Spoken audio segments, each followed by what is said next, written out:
So we will start with third chapter of part 1, that is kinetic theory of gases. इस chapter के दो part है,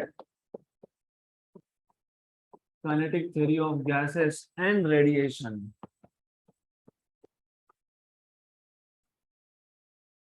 तो इस चैप्टर के दो पार्ट्स है, पहला है kinetic theory of gases जिसको हम लोग बोलते हैं KTG, और दूसरा पार्ट है radiation.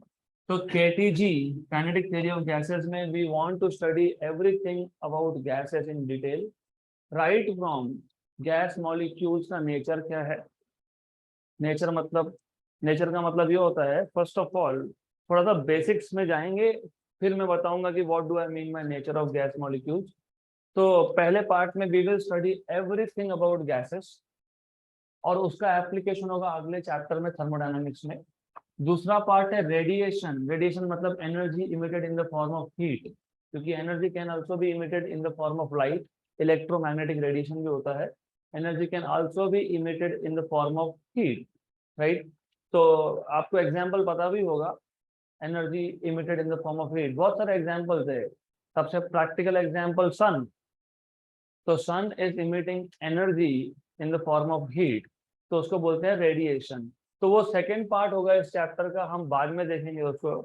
But to start off which, ये काइनेटिक थ्योरी ऑफ गैसेस, हर एक चैप्टर का पहला लेक्चर हमारा इंट्रोडक्शन ही होता है नॉर्मली. तो we will just introduce basic concept, and if time permits we will also start with some basic laws of gases.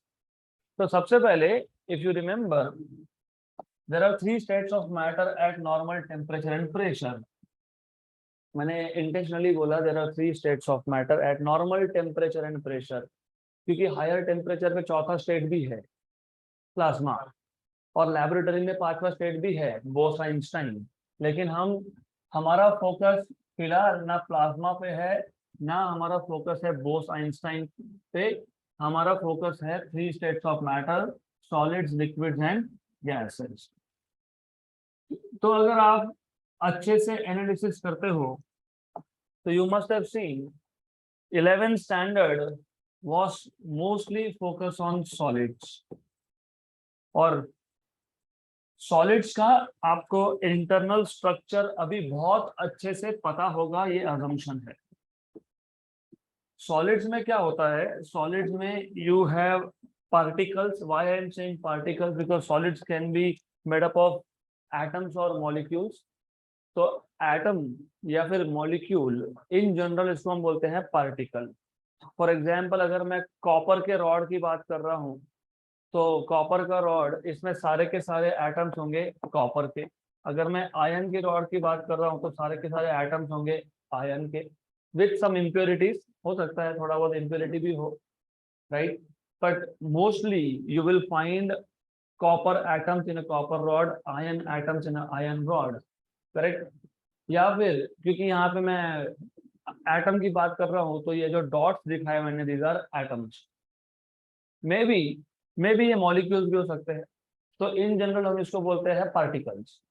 तो if you see in a solid, the distance between any 2 particle is fix. किसी भी 2 particle का distance देखोगे तो वो आपको same ही मिलेगा, फिक्स डिस्टेंस होगा, कांस्टेंट डिस्टेंस होगा. And if you see solids में there is periodic arrangement of atoms और मॉलिक्यूल्स, मतलब periodic arrangement of particles. Periodic मतलब एकदम सिस्टमैटिक अरेंजमेंट है, डिसिप्लिन्ड बोल सकते हो, ऑर्डरली पैटर्न है. एक एटम, एक पार्टिकल, फिर एक डिस्टेंस पे दूसरा, फिर सेम डिस्टेंस पे तीसरा, फिर सेम डिस्टेंस पे चौथा. You will have such a pattern. Additionally और एक चीज है, distance between 2 particles is very small, क्योंकि जहाँ पे particle to particle distance small होता है वहां पे फोर्सेस ज्यादा स्ट्रांग होते हैं. So when you have strong forces, that material automatically has a well-defined shape. इसके लिए हम क्या बोलते हैं, solids have definite shape and definite volume. Correct? बाकी डिटेल हमको देखना नहीं है क्योंकि we have already seen this many times. तो अब, तो नंबर 1, in 11th standard हमारा पूरा का पूरा फोकस था सॉलिड्स पे. How come? If you remember, अगर आपको याद होगा तो 11th में आपने क्या क्या सीखा था.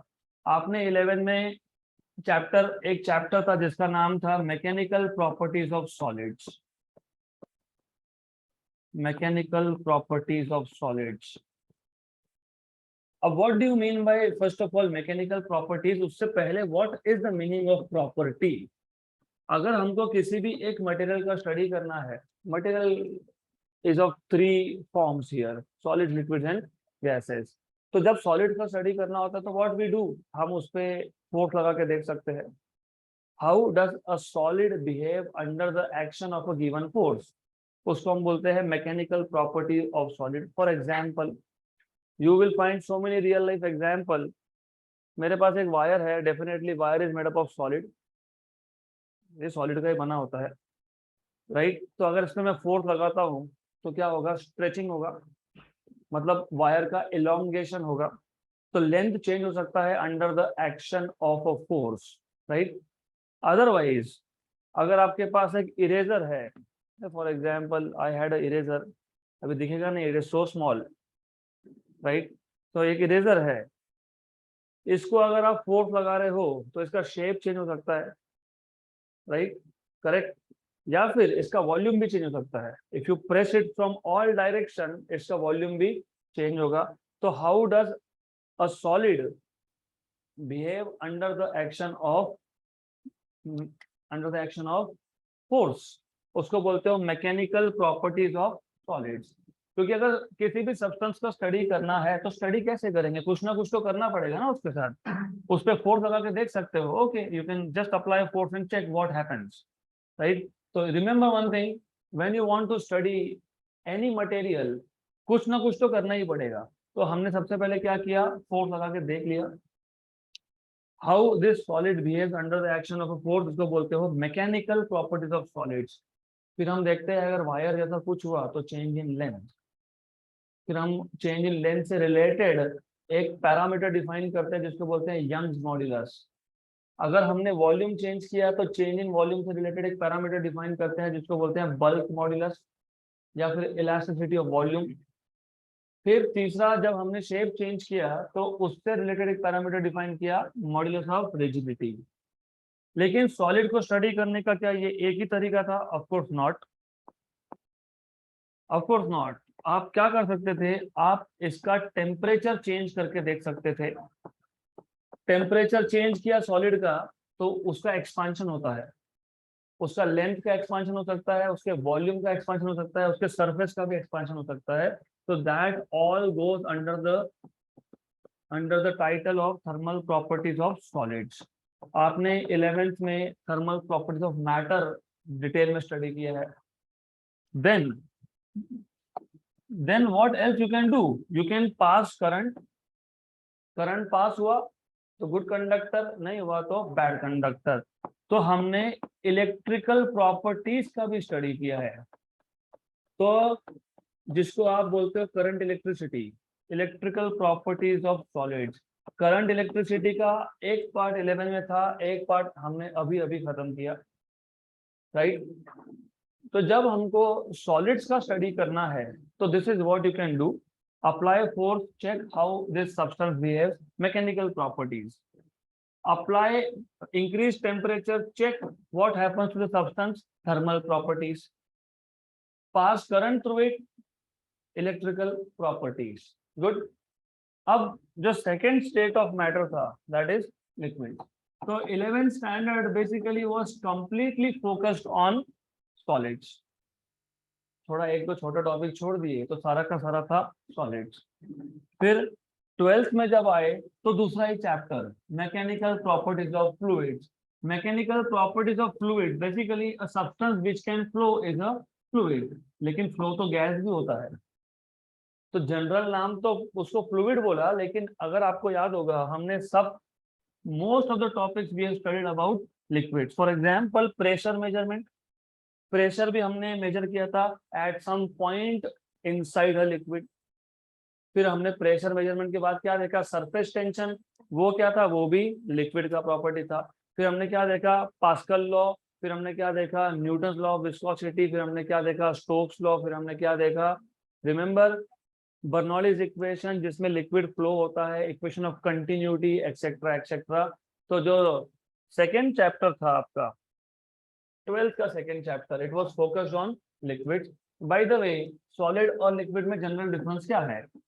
सॉलिड और लिक्विड में जनरल डिफरेंस ये है कि लिक्विड के molecules first of all they are not well organized like solids. दूसरा, average distance between two molecules is greater, यहाँ पे ज्यादा डिस्टेंस है दो मॉलिक्यूल्स में। और मैं स्पेसिफिकली यहाँ पे पार्टिकल वर्ड नहीं यूज कर रहा हूँ, मैं बोल रहा हूँ मॉलिक्यूल, क्योंकि most of the liquids are in molecular form. For example water, H2O, दो H और एक O, तो मॉलिक्यूलर फॉर्म है, राइट। तो लिक्विड में होता क्या है, लिक्विड के किसी भी दो मॉलिक्यूल्स में एवरेज डिस्टेंस सॉलिड के कंपैरिजन में ज्यादा है और कोई प्रॉपर ऑर्डर नहीं है। That is why liquids are said to have definite volume but not definite shape. एक वाटर बॉटल से दूसरे वाटर बॉटल में अगर आपने लिक्विड को ट्रांसफर कर दिया, एक वाटर बॉटल से दूसरे वाटर बॉटल में डाल दिया, तो लिक्विड जो है अपना शेप चेंज कर लेता है, वॉल्यूम वही रहता है। 1 liter in one bottle is 1 liter in another bottle, only shape will change, right? तो लिक्विड्स का अगर आपको स्टडी करना है in detail, if you want to study liquids in detail, तो we have already seen, we have seen so many things, Bernoulli's equation, equation of continuity, Pascal's law, etc etc। तो बहुत कुछ देखा हमने। सरफेस टेंशन, सरफेस टेंशन, ये देखो liquid का जब स्टडी करते हो तो यहाँ पे भी दो कैटेगरी होती है। एक होता है हाइड्रोस्टैटिक्स। हाइड्रोस्टैटिक मतलब जब लिक्विड मोशन में नहीं है तब कौन कौन सा प्रॉपर्टी देखा था, सरफेस टेंशन, और कौन सा देखा था, पास्कल लॉ, और कौन सा देखा था, प्रेशर मेजरमेंट, राइट। देन जब लिक्विड मोशन में है उसको बोलते हो हाइड्रोडायनामिक्स। हाइड्रोडायनामिक्स में हमने क्या देखा, इक्वेशन ऑफ कंटिन्यूटी, और क्या देखा, बर्नौलीज इक्वेशन।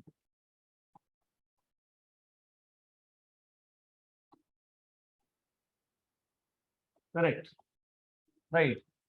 तो अब रह क्या गया फिर, last state of matter, that is gases. तो गैसेस का स्टडी करना है तो सबसे पहले पता होना चाहिए, जैसे यहाँ पे बोला मैंने, मॉलिक्यूल्स और particles basically they are very near to each other, यहाँ पे they are at some larger distances. Gases में the average distance between any two molecule is very large compared to liquids and solids, hence they do not have definite shape and definite volume। उसका volume भी definite नहीं है। कैसे? For example, just for an example, मैंने एक पानी का glass भर के रखा, ओपन टू एयर है, हाँ, वो जितना है उतना ही रहेगा। 1 लीटर है तो 1 लीटर ही रहेगा। लेकिन मैंने एक सिलेंडर लिया, उसमें मैंने 1 किलोग्राम ऑफ गैस भर दिया, जैसे मैं नोजल को ओपन करता हूँ इट स्टार्ट्स गोइंग आउट। ये दरवाजा ओपन है, यहाँ पे जितना अमाउंट ऑफ एयर है ये कभी कांस्टेंट नहीं रहेगा, it will start moving. Gas अंदर से बाहर, बाहर से अंदर, खिड़की से बाहर, खिड़की से अंदर चलता रहेगा उसका। तो गैस के केस में it does not have definite shape and does not have definite volume as well। तो गैसेस का स्टडी करना, जैसे यहाँ पे स्टडी करने के लिए फोर्स लगा के देख लिया, टेम्परेचर चेंज करके देख लिया, इलेक्ट्रिकल प्रॉपर्टीज में करंट हमने पास करके देख लिया, यहाँ पे सरफेस प्रॉपर्टी का surface tension, equation of continuity, Bernoulli's equation, etcetera etcetera. तो अब गैसेस का स्टडी कैसे करेंगे? गैस का स्टडी करने के लिए हम फोर्स तो लगा नहीं सकते। फोर्स लगाने के लिए पहले एक कंटेनर में उसको पैक करना पड़ेगा। करंट पास होता नहीं है तो करंट पास करके देख नहीं सकते, राइट, करेक्ट। देन क्या रहा, thermal property, temperature, yes temperature we can change. तो जब गैसेस का स्टडी करते हो तो there are 3 parameters that you normally study, वो है प्रेशर, वॉल्यूम एंड टेम्परेचर। इसको बोलते हैं थर्मोडायनामिक पैरामीटर्स। क्या बोलते हैं? Thermodynamic parameters. वो हम नेक्स्ट चैप्टर में देखेंगे। तो गैस का स्टडी करना है तो टोटल कितने पैरामीटर है? 3। कौन से? प्रेशर, वॉल्यूम एंड, एक्चुअली चौथा भी है but that is only for chemistry. Physics में उसको हम नॉर्मली यूज नहीं करते, that is entropy. S, right. Entropy basically मतलब क्या होता है, रैंडमनेस ऑफ अ सिस्टम। वो अभी डिटेल में जाएंगे नहीं क्योंकि वो फिजिक्स में लगने वाला नहीं है, तो I will just focus on the physics part of this chapter. तो एज यू ऑलरेडी नो, अब तक आपको समझ में आ गया है कि हमको अगर गैसेस का स्टडी करना है तो what we will do is pressure, volume and temperature. हमारे पास 3 वेरिएबल है जिसका हमको स्टडी करना है। तो to start this chapter with, ये जो प्रेशर, वॉल्यूम और टेम्परेचर, इन तीनों को रिलेट करने वाले जो बेसिक लॉज, वहां से स्टार्ट करना पड़ेगा। तो you know what are fundamental gas laws? Boyle's law, Charles' law, Luzak's law. So we will start with first, that is Boyle's law. So what is Boyle's law? See, थोड़ा सा easy कर देता हूं आपके लिए। पीवीटी 3 लॉ है, 3 law में दो वेरिएबल का रिलेशन हम देखते हैं, दो, तीसरा कांस्टेंट कर देते हैं। तो अगर मैं टेम्परेचर को कांस्टेंट रखता हूं और अगर मैं प्रेशर बढ़ाता हूं तो वॉल्यूम कम होता है, राइट? तो pressure is inversely proportional to volume at constant temperature, इसको बोलते हो बॉयल्स लॉ। तो 3 वेरिएबल में से एक को कांस्टेंट करोगे, बाकी 2 बच गए। अब कौन से 2 बच गए? Pressure and volume. फिर एक को चेंज करोगे और दूसरे में चेंज मेजर करोगे, मतलब एक को तो कांस्टेंट ही कर दिया, 2 बचे, उसमें से एक को हम चेंज कर रहे हैं, प्रेशर को चेंज किया और चेक किया वॉल्यूम कैसे चेंज हो रहा है। तो ये हमने वेरी किया और ये हम मेजर कर रहे हैं, राइट? तो पहला जो लॉ है Boyle's law, it tells you pressure is inversely proportional to volume at constant temperature. इसको लिखोगे कैसे? And when you write it down, 2-3 word extra add करूंगा विच आर रियली इंपॉर्टेंट। तो pressure of a given mass of gas. अब इसका मतलब क्या होता है? Pressure of a given mass of gas मतलब क्या कि जब आप टेम्परेचर को कांस्टेंट रख के प्रेशर चेंज कर रहे थे तब मास भी कांस्टेंट है।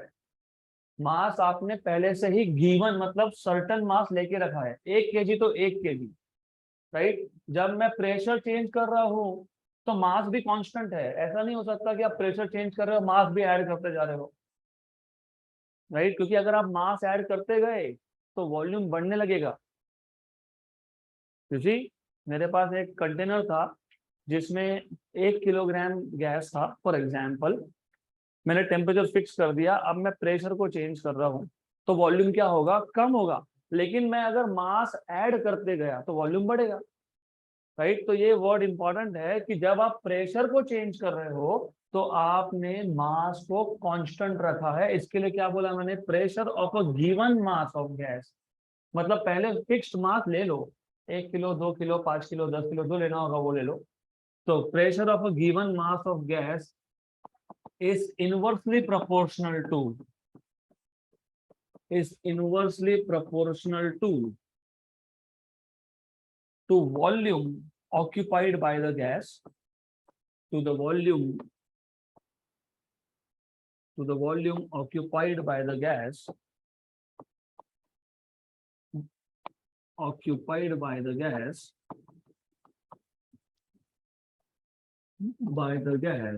provided what is kept constant? Temperature. Provided temperature is kept constant. Temperature is kept constant.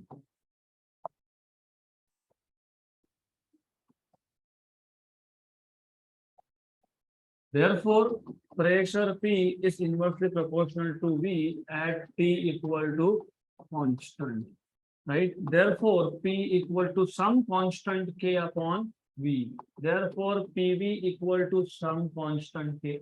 जब PV equal to some constant K ऐसा आए, इसका मतलब क्या होता है? इसका मतलब होता है P1 V1 equal to P2 V2 equal to P3 V3 equal to P4 V4 equal to सबके सब कांस्टेंट। याद रखना, आगे काम में आएगा। तो अगर product of P into V constant है तो PV equal to P1 V1 equal to P2 V2 equal to P3 V3 equal to P4 V4 equal to P10 V10 P100 V100, pressure का 100th वैल्यू, वॉल्यूम का 100th value, etcetera etcetera. One more important thing, ये जो temperature है ये हमेशा absolute scale में होगा, इसको अब्सोल्यूट टेम्परेचर बोलते हैं। What do you mean bye absolute temperature? Temperature measured in kelvin. तो बाय डिफॉल्ट दिमाग में रख लेना, अब जब जब आप बॉयल्स लॉ की बात कर रहे हो, चार्ल्स लॉ की बात कर रहे हो, अभी आएगा चार्ल्स लॉ, ये लुजैक्स लॉ की बात कर रहे हो, या फिर इन जनरल आप आइडियल गैस इक्वेशन की बात कर रहे हो, तो temperature by default is measured in kelvin scale. Temperature by default is measured in kelvin scale, तो हमेशा केल्विन स्केल में होगा, unless it is mentioned that the temperature is measured in degree Celsius, right. जब तक उन्होंने बोला नहीं है तब तक बाय डिफॉल्ट केल्विन स्केल में रहेगा वो। गुड, तो ये हो गया आपका पहला फर्स्ट गैस लॉ। दूसरा है चार्ल्स लॉ। अब हमने पहले प्रेशर, वॉल्यूम और टेम्परेचर में टेम्परेचर को कांस्टेंट रखा था, प्रेशर और वॉल्यूम का रिलेशन चेक किया। अब प्रेशर को कांस्टेंट रखेंगे, वॉल्यूम एंड टेम्परेचर का रिलेशन चेक करेंगे। तो volume occupied by a given mass of gas is directly proportional to its absolute temperature provided pressure is kept constant। तो ये हो गया आपका चार्ल्स लॉ। तो सिंपल है, volume occupied by a given mass of gas, by a given mass of gas is directly proportional to, is directly proportional to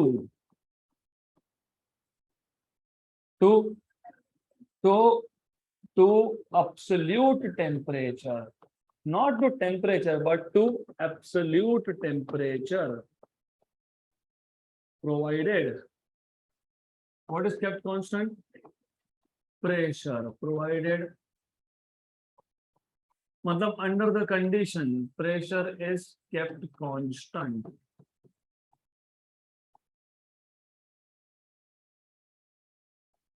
Therefore you can say V is proportional to T when P is constant। Therefore V equal to some constant K by T। Therefore V into T, sorry उल्टा हो गया, ये आ जाएगा KT, V equal to KT। Therefore V by T equal to K। इसका मतलब V1 by T1 equal to V2 by T2 equal to V3 by T3 and so on, right। और ये बहुत लॉजिकल चीज भी है। क्यों ऐसा? जब टेम्परेचर बढ़ेगा तो वॉल्यूम क्यों बढ़ेगा? It's very simple and logical thing. For example, let us take example of a container. हमारे पास एक कंटेनर है, इसमें गैस है। Imagine this is a container and we have some amount of gas in this। इसमें कुछ amount of gas है, fixed amount of gas है, मैं increase नहीं करूंगा amount को। Then if I supply heat to it, मतलब हम temperature बढ़ा रहे हैं, right। temperature बढ़ाना मतलब heat supply करना। heat क्या है? energy है। energy can neither be created, तो ultimately energy गया कहाँ पे? फिर कहाँ गया? कहाँ, किसको जाएगा? पार्टिकल्स को, गैस के मॉलिक्यूल्स को। तो गैस के मॉलिक्यूल्स एनर्जी लेके कहाँ जाएंगे? कहाँ जाएंगे? दे विल स्टार्ट, पहले से मूव हो रहा है, दे आर ऑलरेडी मूविंग, लेकिन अब ज्यादा एनर्जी है तो they will start moving faster. तो जब वो फास्ट मूव होंगे तो they collide with the walls of container and they expand the volume, volume बढ़ जाता है उससे, राइट। तो जितना आप हीट करोगे उतना ज्यादा एनर्जी होगा मॉलिक्यूल्स के पास, और उतना ही ज्यादा स्पीड से वो they will start moving and hence there is expansion। तो वॉल्यूम बढ़ जाता है बेसिकली, राइट। तो that is the idea. Law of conservation of energy से ही आता है ये, रफली, बाकी डिटेल बाद में देखेंगे। यहाँ तक clear? Then third law is Gay Lussac's law. उसको शायद और एक दूसरा नाम भी है, आई डोंट रिमेम्बर, बट ठीक है, जनरल नाम उसका Gay-Lussac's law ही है, तो I will just use that name. अब आप यू कैन गेस कि क्या होगा. Pressure is directly proportional to absolute temperature provided volume is kept constant. तो अब वॉल्यूम की बारी आ गई, क्योंकि प्रेशर, वॉल्यूम एंड टेम्परेचर, पहले हमने टेम्परेचर को कांस्टेंट किया, प्रेशर और वॉल्यूम का रिलेशन चेक किया, फिर हमने प्रेशर को कांस्टेंट किया, वॉल्यूम एंड टेम्परेचर का रिलेशन चेक किया. अब हम वॉल्यूम को कांस्टेंट करेंगे and we will check relation between pressure and temperature. So pressure exerted by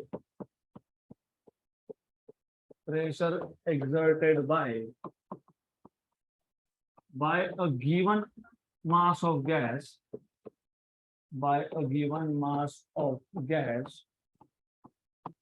is directly proportional to its absolute temperature,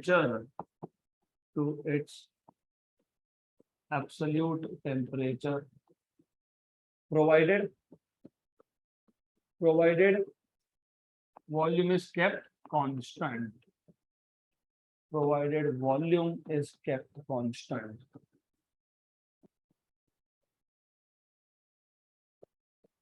So therefore what you can say is pressure is proportional to temperature when V is constant. Therefore you can say P equal to some constant into T. Therefore you can say P by T equal to constant, and therefore you can say P1 by T1 equal to P2 by T2 equal to P3 by T3, so on and so forth. P1 by T1, P2 by T2, P3 by T3, etc. चलते जाएगा ये. Good. वापस से question वही आ गया कि ऐसा क्यों हुआ, why pressure is proportional to temperature if the volume is fixed. तो वापस से वो एक कंटेनर का एग्जांपल लो.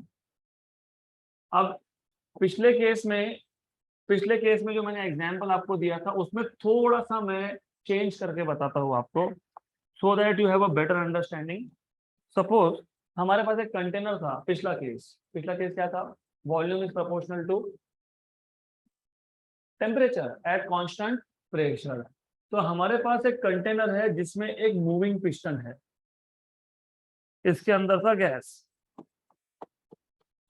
हमने गैस को सप्लाई कर दिया हीट, करेक्ट, हमने इसको हीट कर दिया. तो जब हीट किया तो ये जो मॉलिक्यूल्स ऑफ द गैस थे they started moving faster and they start colliding with this piston. तो क्या होगा, वॉल्यूम इंक्रीज होगा. जितना टेम्परेचर बढ़ाओगे उतना ही ज्यादा वॉल्यूम बढ़ेगा, राइट, अगर प्रेशर कांस्टेंट है तो. अब जब मैं तीसरे लॉ की बात करता हूँ, Gay-Lussac's लॉ की, तो Gay-Lussac's लॉ में हमने वॉल्यूम को क्या कर दिया, कांस्टेंट. वॉल्यूम को कांस्टेंट करना मतलब कंटेनर के साइज को फिक्स करना. तो जब कंटेनर का साइज फिक्स है तो अब हमने हीट प्रोवाइड किया, क्योंकि टेम्परेचर बढ़ा रहे हैं मतलब क्या कर रहे हैं, हीट प्रोवाइड कर रहे हैं. हमने इसको हीट प्रोवाइड किया, टेम्परेचर बढ़ा दिया, तो अब ये फास्टर तो मूव होंगे, कोलिजन भी बढ़ेंगे, लेकिन वॉल्यूम नहीं बढ़ सकता. लेकिन कोलिजन बढ़ना मतलब क्या बढ़ना, प्रेशर बढ़ना. कैसे, for example when any gas molecule collides with the wall of container, ये जो कंटेनर के वॉल्स थे उसके साथ कोलाइड होगा, तो whenever there is collision there is force exerted by the molecule on the walls. आप जब दीवार पे मुक्का मारोगे पंच, तो क्या कर रहे हो, फोर्स लगा रहे हो.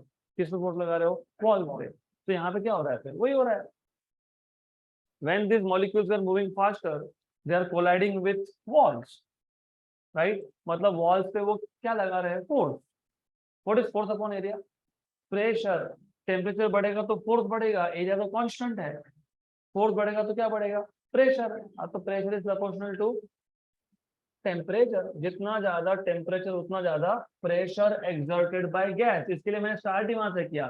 Pressure exerted by a given mass of gas is directly proportional to its absolute temperature provided volume is kept constant. Good, यहाँ तक क्लियर. अब एक फोर्थ लॉ भी है जो नॉर्मली इट इज निग्लेक्टेड, पर हमको निग्लेक्ट नहीं करना है. इसको बोलते हैं एवोगैड्रोस लॉ. पता है what is Avogadro's law,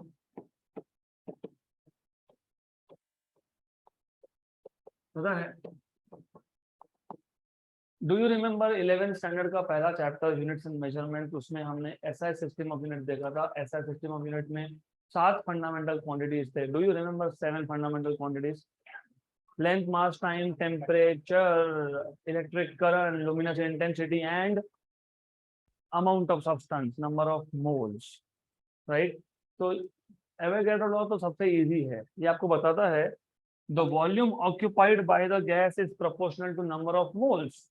very obvious, जितना ज्यादा मैं अमाउंट ऑफ गैस डालूंगा, जितना ज्यादा मैं अमाउंट ऑफ गैस डालूंगा मतलब उतना ही ज्यादा नंबर ऑफ मोल्स है। जितना ज्यादा नंबर ऑफ मोल्स है उतना ज्यादा वॉल्यूम ऑक्यूपाई होगा। Simple. What do you mean by number of mole? What do you mean bye 1 mole of a gas? 6.023 into 10⁻23 क्या है ये? एवोगैड्रो नंबर मतलब क्या है उसका? What do you understand by Avogadro number?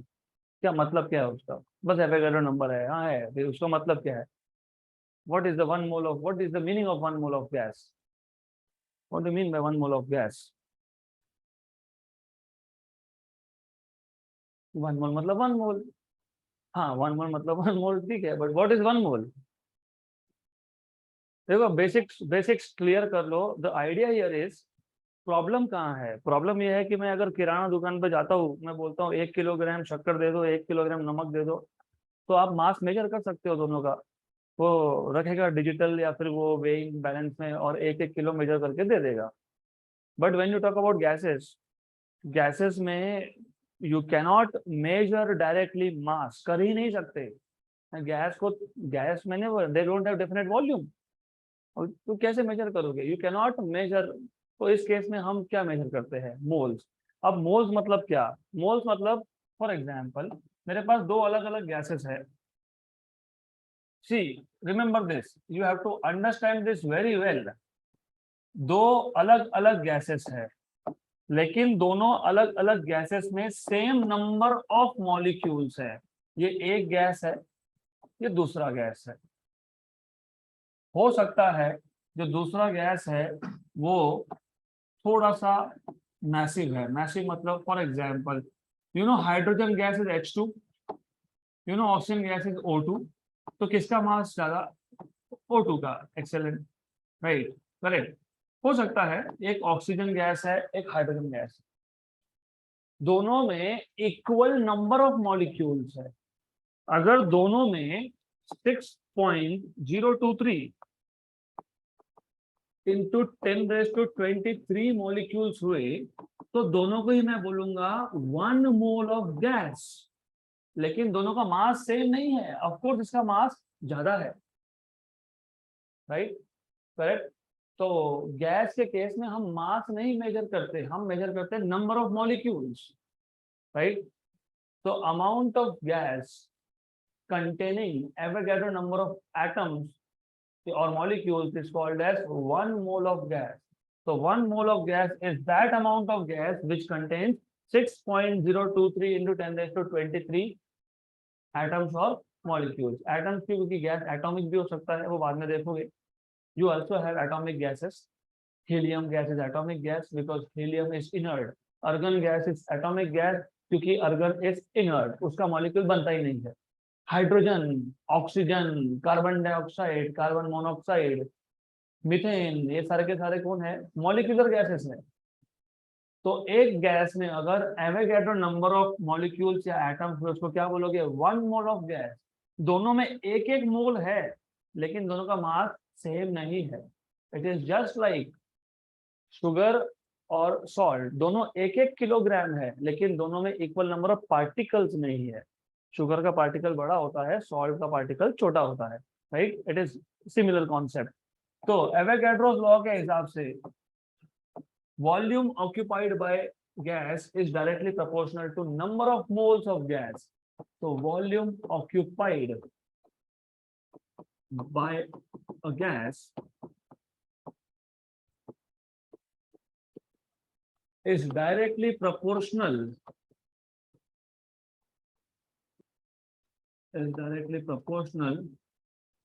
to the number of moles of gas, to the number of moles of gas. For example, पहले लिख देते हैं volume is proportional to number of moles. तो number of moles को हम normally denote करते हैं small N से, स्मॉल एन। फॉर एग्जाम्पल अगर मेरे पास 1 मोल ऑफ गैस है तो उसको कम वॉल्यूम लगेगा। फॉर एग्जाम्पल मेरे पास 2 मोल ऑफ गैस है तो उसको ज्यादा वॉल्यूम लगेगा। फॉर एग्जाम्पल मेरे पास 3 मोल्स ऑफ गैस है तो उसको और भी ज्यादा वॉल्यूम लगेगा। तो volume is directly proportional to number of moles. Good, clear यहाँ तक? तो अब नंबर ऑफ मोल्स क्या होता है बाकी डिटेल हम देखेंगे नेक्स्ट लेक्चर में।